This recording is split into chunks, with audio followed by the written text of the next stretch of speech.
ये दो आंखें सिर्फ वही देख सकती हैं जो भौतिक है। तीसरी आंख भीतर की ओर देखने के लिए है। आपकी वासना, आपकी इच्छा कभी बाहर नहीं थी, वो सिर्फ अंदर ही थी। वासना का अर्थ है कि वो आपके भीतर एक अपूर्णता की भावना और किसी चीज की चाह पैदा करती है।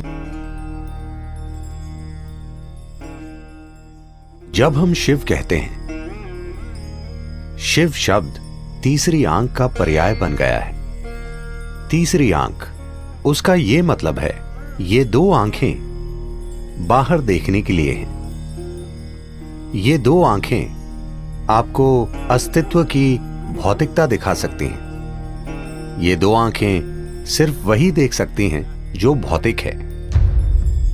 तीसरी आंख भीतर की ओर देखने के लिए है, वो आपके माथे पर नहीं खुलने वाली। तीसरी आंख भीतर देखने वाली आंख है।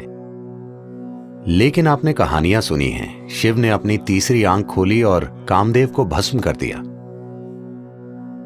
भारत में प्रेम और वासना के देवता कामदेव हैं। काम का अर्थ है वासना, जिसका आप सीधे सीधे सामना नहीं करना चाहते, इसलिए आप उसे प्रेम बना देते हैं, क्योंकि आपको उसमें कुछ सुंदरता चाहिए। तो वो एक पेड़ के पीछे छिपकर शिव के दिल पर तीर चलाते हैं। तीर उड़ने लगता है और शिव थोड़ा परेशान हो जाते हैं। फिर वो देखते हैं कि ये काम है, यानी उनकी अपनी वासना उभर रही है। फिर उन्होंने अपनी तीसरी आंख, उग्र आंख खोली और काम को जला दिया। वो पेड़ के पीछे छिपा हुआ था, मगर वो भस्म हो गया। फिर शिव ने जले हुए काम की राख को अपने ऊपर लगा लिया कि मैंने इस चीज को सदा के लिए खत्म कर दिया है। ये लोगों को सुनाई जाने वाली आम कहानी है, मगर आप मुझे बताइए, आपकी वासना आपके अंदर उठती है या पेड़ के पीछे? नहीं, आप पेड़ के पीछे जा सकते हैं, यह दूसरी बात है।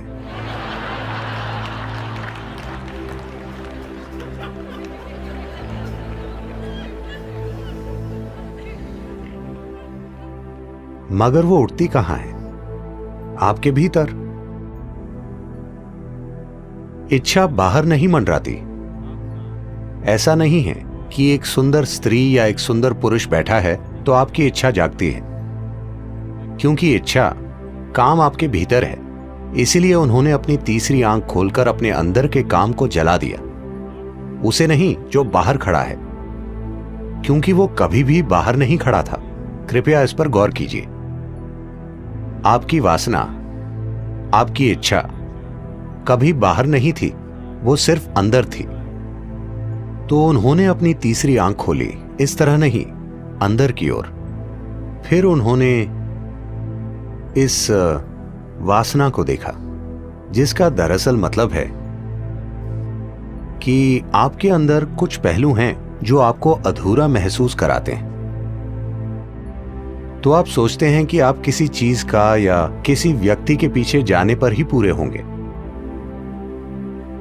वासना सिर्फ विपरीत लिंग की बात नहीं है, शॉपिंग भी वासना है, क्योंकि आपको किसी चीज के पीछे जाना होगा, तभी जीवन पूरा होगा। हर इच्छा वासना है, क्योंकि उसके बिना मेरा अस्तित्व नहीं हो सकता। मैं उसे चाहता हूं, क्योंकि जब मेरे पास वो होगा तभी ये पूरा होगा। वो कोई चीज हो सकती है, पद हो सकता है, ताकत हो सकती है, सेक्सुअलिटी हो सकती है, कोई फर्क नहीं पड़ता कि वो क्या है। वासना का अर्थ है कि वो आपके भीतर एक अपूर्णता की भावना और किसी चीज की चाह पैदा करती है, जिससे आपको लगता है अगर आपके पास वो नहीं है तो आप अधूरे हैं। तो वो अपने अंदर के काम को जलाने का फैसला करते हैं। उन्होंने काम को जलाया और फिर पसीने की जगह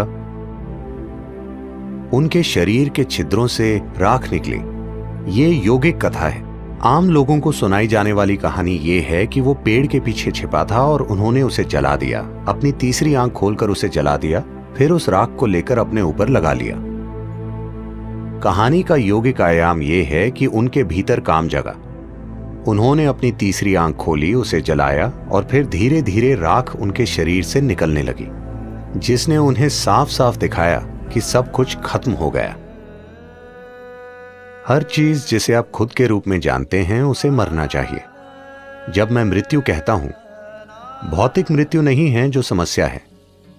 सवाल है हर उस चीज को खोना जिसे आप अभी मैं के रूप में जानते हैं, आपकी शख्सियत, आपकी पहचान। Once you learn to be an individual, एक बार आप शारीरिक और मानसिक ढांचे से परे एक व्यक्ति होना सीख लेते हैं, इसका अर्थ है कि आप मर चुके हैं। मृत्यु को जीने का यही मतलब है। तो अगर आप जानते हैं कि शारीरिक और मानसिक ढांचों के बिना एक व्यक्ति कैसे बने, तो आप मृत्यु को जीते हैं। अगर आप मृत्यु को जीते हैं तो आप अपने अस्तित्व में शाश्वत हैं। अब समय आ गया है कि आप मृत्यु को जिएं ताकि आप अनंत काल तक जीवित रहें।